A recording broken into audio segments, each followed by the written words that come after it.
Coming to you live from the home of this podcast, the Black Goat 39 Studios.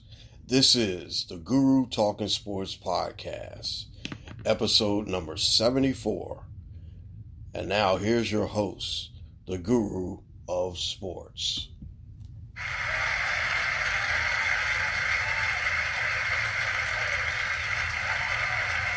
Thank you. Thank you.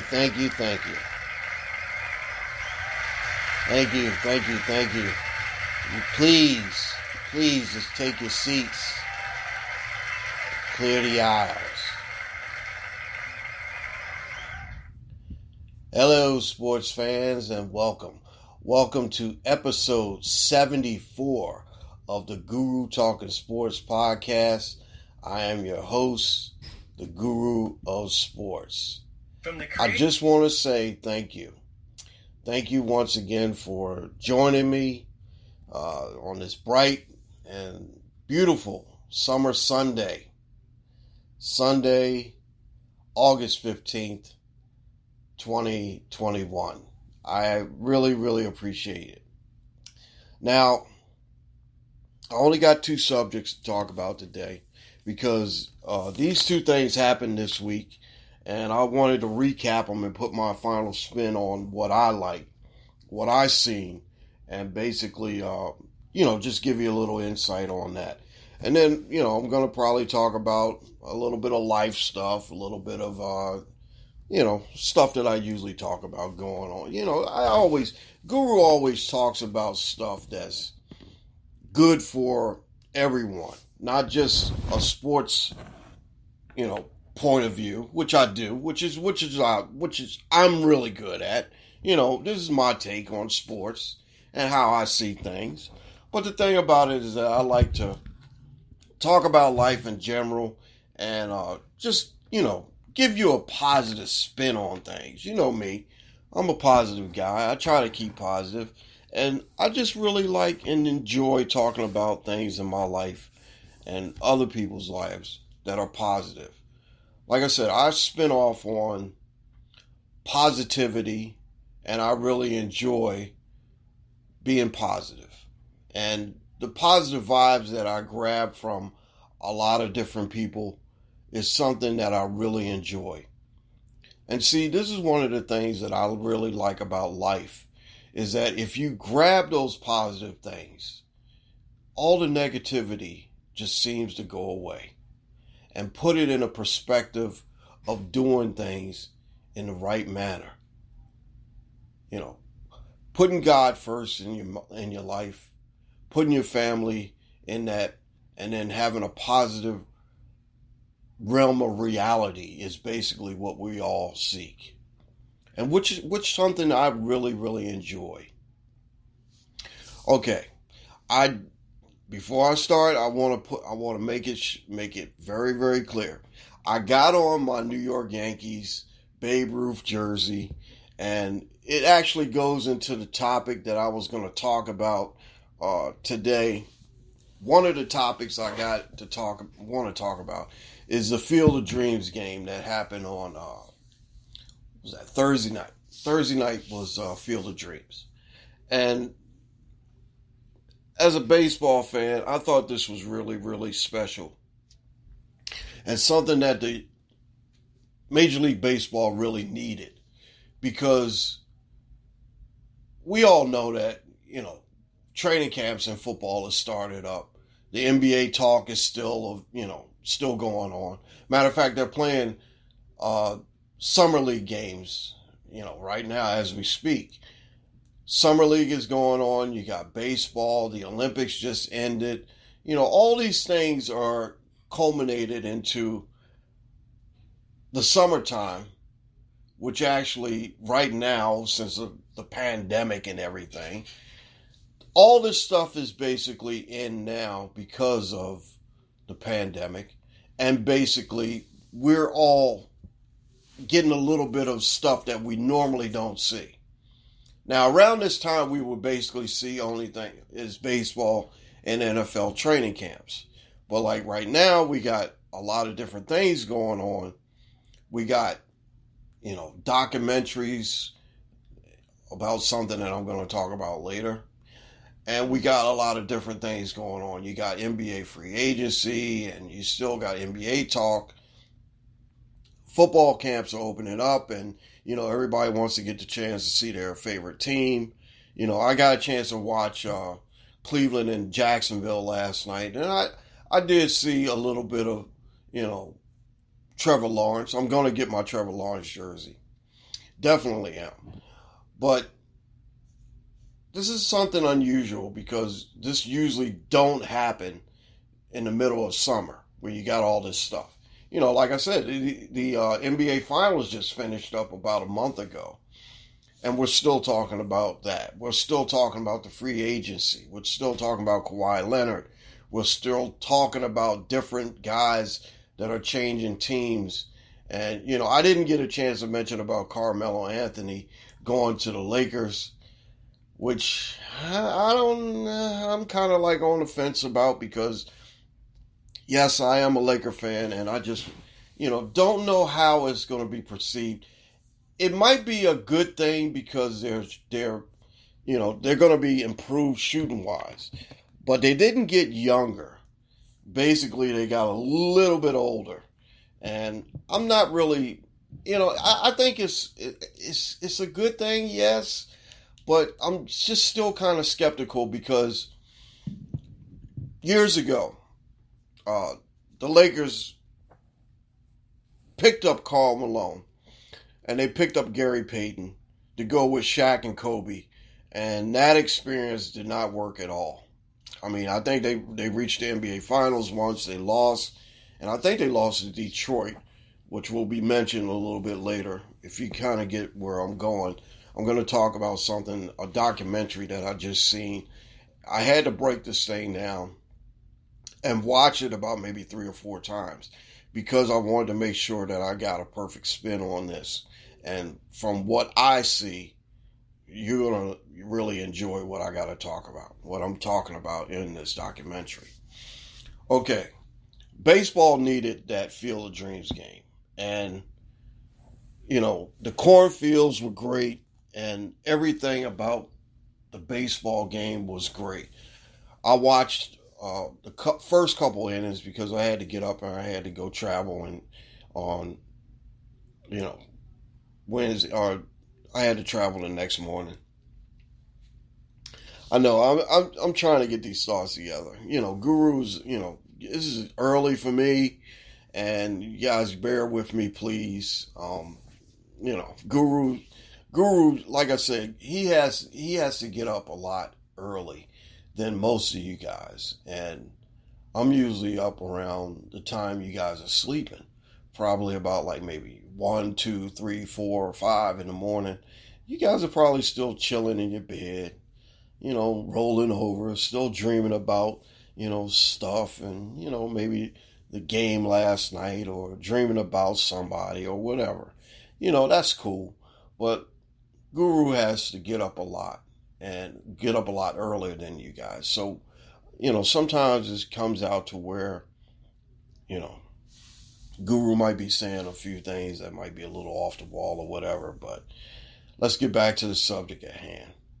Now, like I was explaining, the Chicago White Sox and the New York Yankees, I thought it was really a great game, and I thought it was a great experience for the average baseball fan. And me, like I said, I'm not the average baseball fan. Okay, before I go on, I have to tell you about my failed baseball career. I know I mentioned this a couple times, but this is for the new listeners and people that haven't heard me talk about this. When I was younger, I grew up in a couple places, and one of my favorite things was baseball because my grandpa and my dad used to sit out on the porch and we used to listen to baseball games down in Baltimore, where I'm originally from. So we used to listen to baseball games and we listened to Oriole games and we listened to stories and everything about the great baseball players and everything. So that made me a baseball fan. I love baseball. My sons don't. I don't know why. I kind of question their guru heritage because, like I said, I am a baseball fan. I love the game. That is my game. But baseball has been turning a little bit sideways. It's not the national pastime anymore. But in my case, I wanted to continue the baseball tradition because I had an uncle that was really, really good. He was a great slugger. My Uncle Leroy, God rest his soul, he played baseball. And, you know, I got a couple mentions from a couple of my cousins.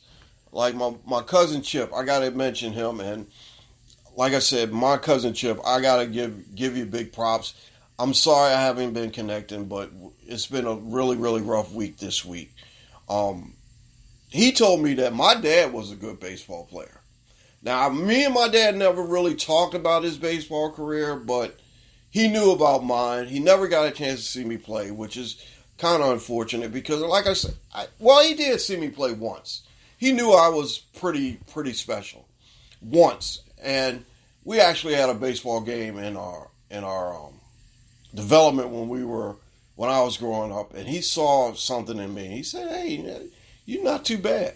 So anyway, I grew up as a baseball player. I played in rec leagues, and I played a lot in, I tried to play. I went out for my high school team, but the high school coach wouldn't let me play because he said he already had set positions. And he said to me, you probably will be on the bench. And I said, well, no, I'm not that bench player. I got speed. I got a glove. I can hit. I can do basically everything. So he basically told me that he didn't want me on his team. So I was like, okay, no problem.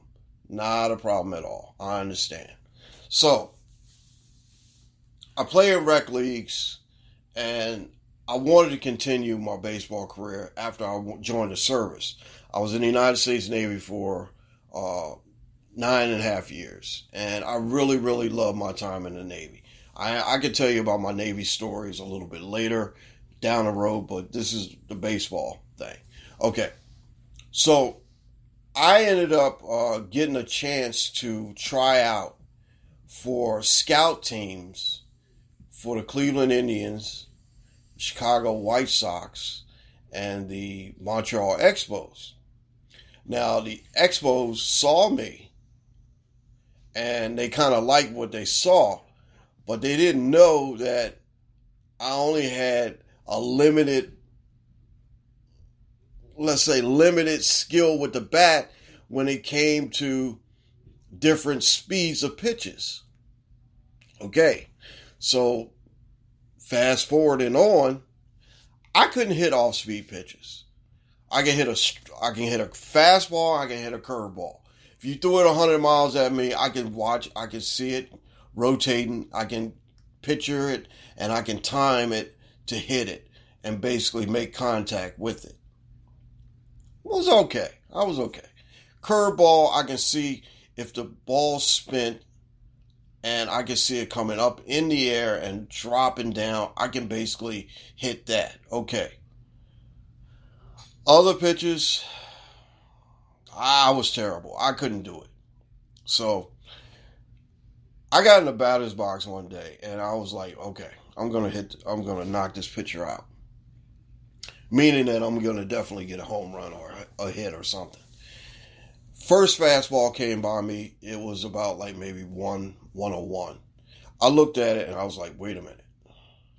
They're not pitching the pitches that I usually were able to hit. Second pitch comes, fastball. Whoa. I didn't see that one. And then I started to walk out of the batter's box. The umpire said, hey, wait, where are you going? Here's one more. You got one more pitch. This pitch had to be something off speed. It had to be a cutter. It had to be a slider. I don't know what it was. But it went past me like a zip. Zip! And I was like, oh my God. I can't hit this stuff. So after that, I struck out And I said to myself, I can't hit this stuff. This is my baseball career. This is what I always look forward to. And, I was on the scout team for about maybe a couple of weeks, only because, like I said, every time I got up there, I couldn't hit. So, afterwards they made a roster of who's made it and who didn't, and I didn't make it. But the thing about it is that I understood why. I couldn't hit the off-speed pitches and everything. I think my batting average when I was there with Montreal had to be like 38, 39, somewhere around in there, because I couldn't hit. And you can't play the game if you can't hit. I mean, I could field, I can run, I can steal bases, I can do everything else, but the two things that I couldn't do was hit for average, obviously, and I couldn't hit for power, because I couldn't see the ball coming through at that speed, at that rate of speed. And I just couldn't do it. So I ended up saying, you know what, at 33, when I was around that time, I said, you know what, I'm going to hang it up. I love baseball, but I just wanted to hang it up at that time. Okay, so that's my failed baseball career in a nutshell. Okay, now, like I was saying, the Field of Dreams game was really good because I really enjoyed the movie. Well, first of all, the movie was great, and I still watch it. It was made. It's actually me and my son and that movie are the same age. They're 32 years old. Okay.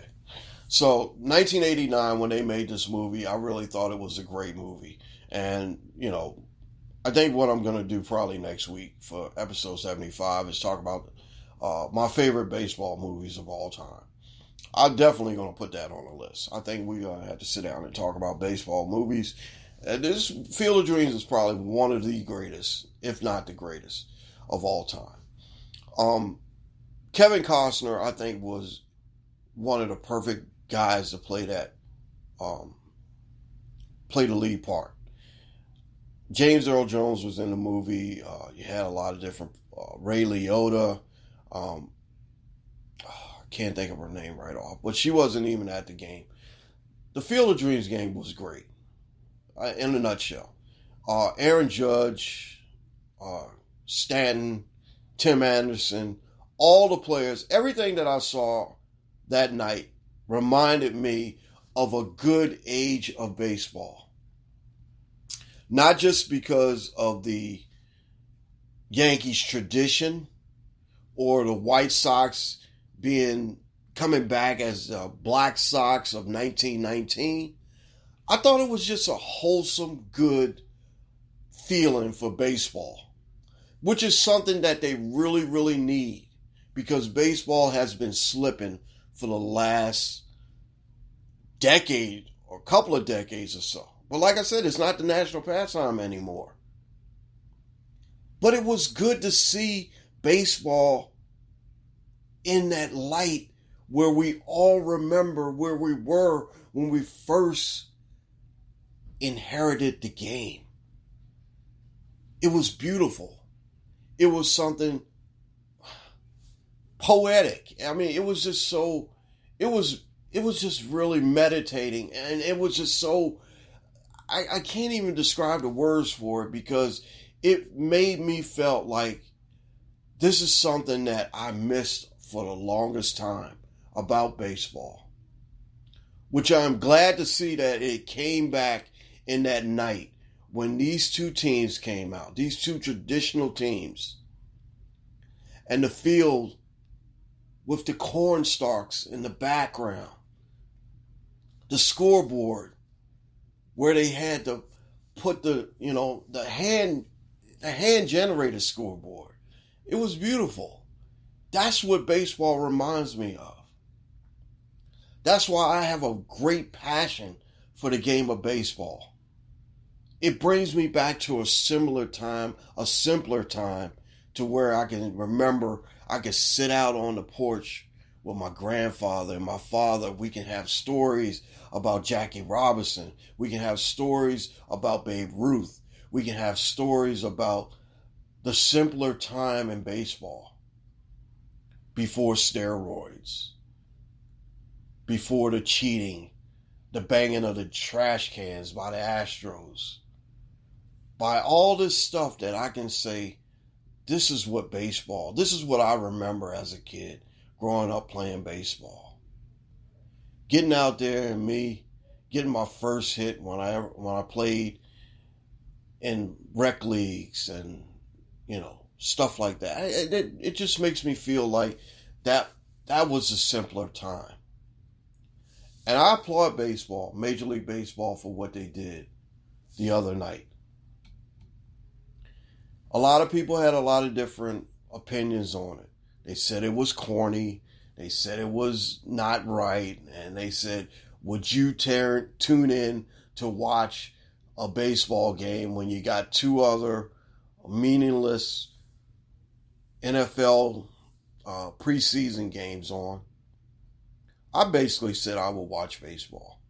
I watched maybe 2 or 3 innings, but got up early enough to watch the highlights from the game. And like I said, Tim Anderson is probably one of my favorite players right now. He's exciting. He's very, very good. And I really enjoyed watching him. Okay, so much for the Field of Dreams. I got to get on to my next subject, which is going to be very in-depth. And it's going to take a little bit. And I want to make sure that I got everything in this to talk about this. Okay. On November 19th, 2004, the Indiana Pacers and the Detroit Pistons played their first game back from the championship that Detroit won over the Lakers. And on this night, a lot of different things happened. Changes in the NBA started because of this night. Now, if you go back to that day, November 19th, 1981, that was the day that I entered the United States Navy. And that was one of my favorite days of all time because I went and I served my country and I felt as though that I was doing the right thing to be a good American and a proud American. And basically it started a trend for me for being a very, very good person in society. That's what I always wanted. But you fast forward to 2004, these two teams were very, very good. And these two teams represented the Eastern Conference in the NBA. And they basically hated each other. Hated each other to the point. Now, give me 1 second. I got to take a swig of coffee. I hate to do this in the middle of this podcast, but I got to do it. Okay. Now, I didn't give you guys a phone number. Call me, Guru, at 302-468-7239. 302-468-7239. I'm going to get into this, and I'm going to try to get into this and let you guys know where I'm coming from. First of all, I want you to hear this. This is a piece from the Netflix untold story about the Malice in the Palace. This is what I'm talking about right now. A lasting effect. It ignited everything. I'm never talking about this shit again. Can you get that on camera? A fight broke out between the Pacer team and the fans in the stands. It's like a powder keg. From the corner of my eye, I see it coming. Some people have control. I don't. You want to blame us? These guys are thugs. Fans are such an emotional investment. There's a darkness there. The NBA was worried about their perception. It cost all of us everything. The Palace had a VHS tape for each and every camera. I want the story out there. Go frame by frame. If you actually knew what happened, you wouldn't even be be asking questions.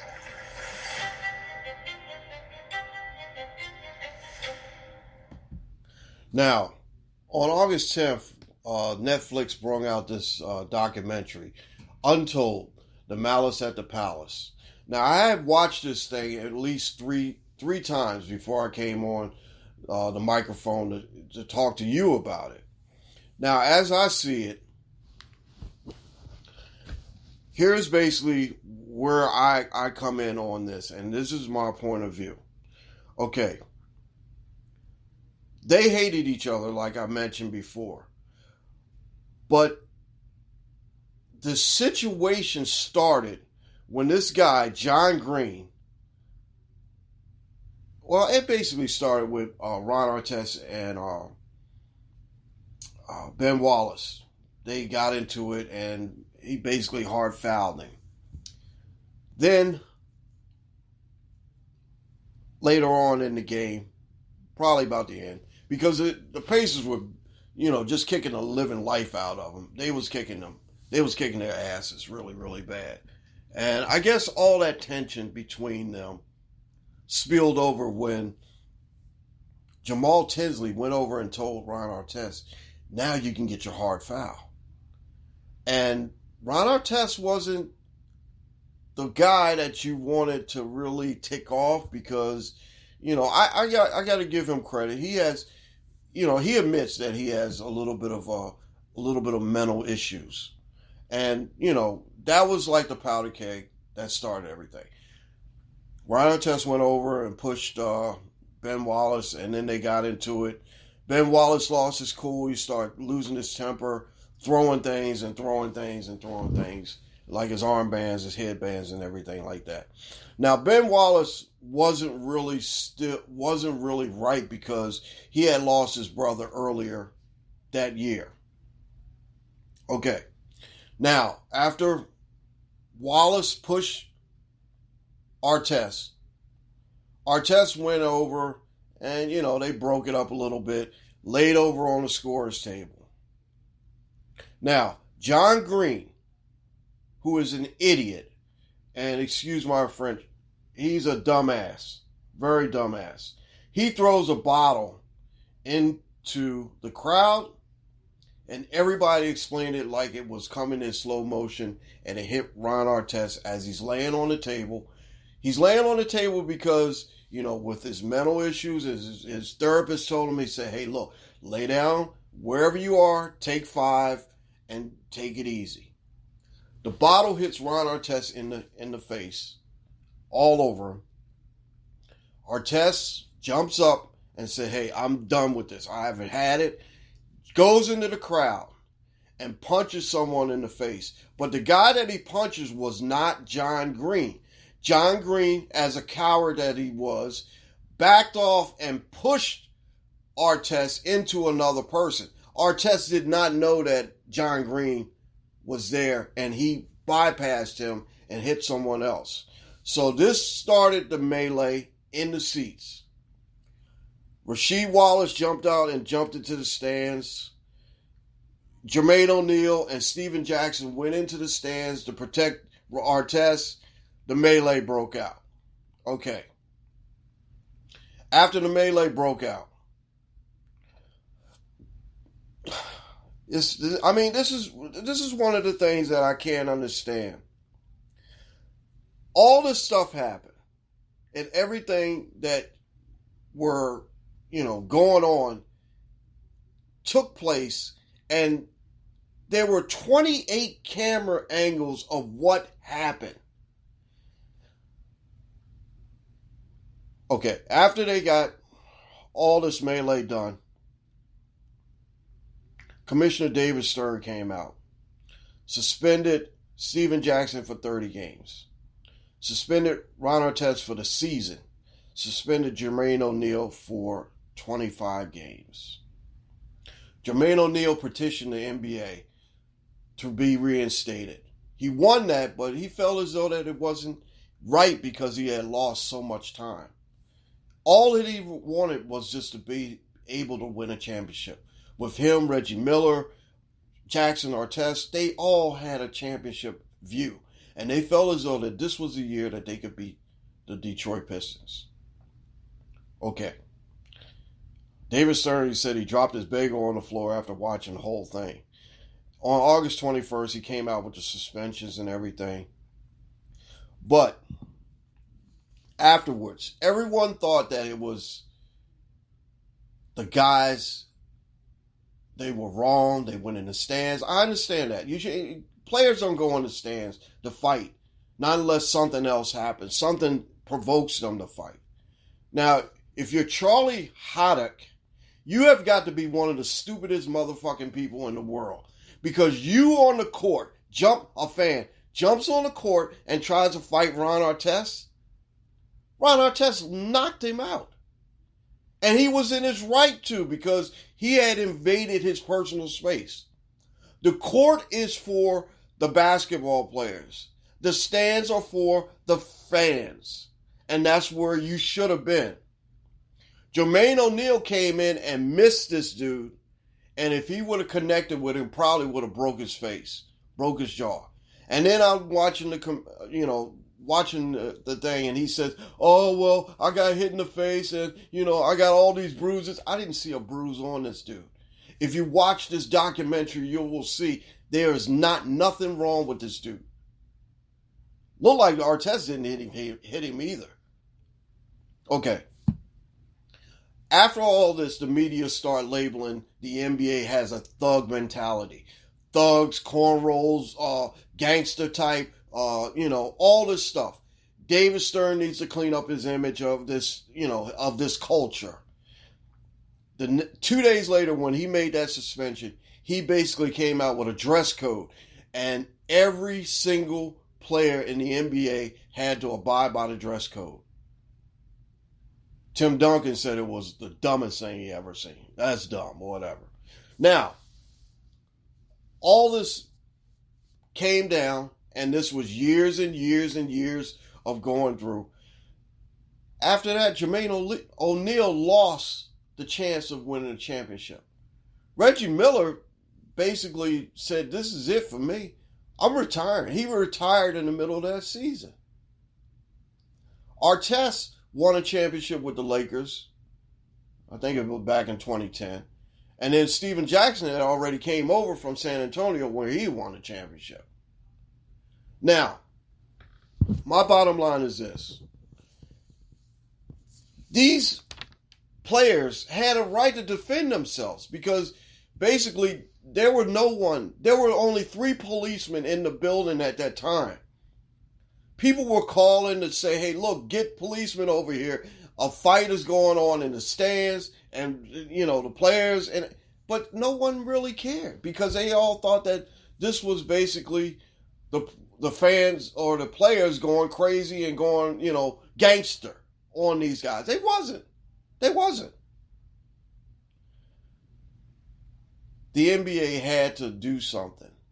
They did. They changed the policy. Well, see, this also reflects on some of the stupidity that some of these fans had this year when we had dumbasses jumping out of stands and belly flopping in the playoffs, or people running on the court and stuff like that.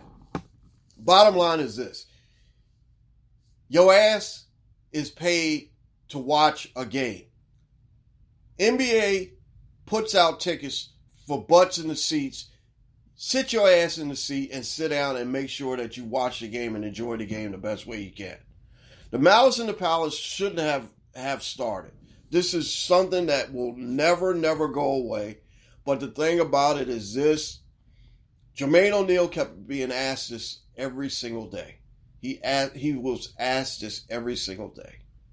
And I understand how he feels because it's heartbreaking because everything he worked for, and the guy's a good guy, everything he worked for was basically trashed in that moment.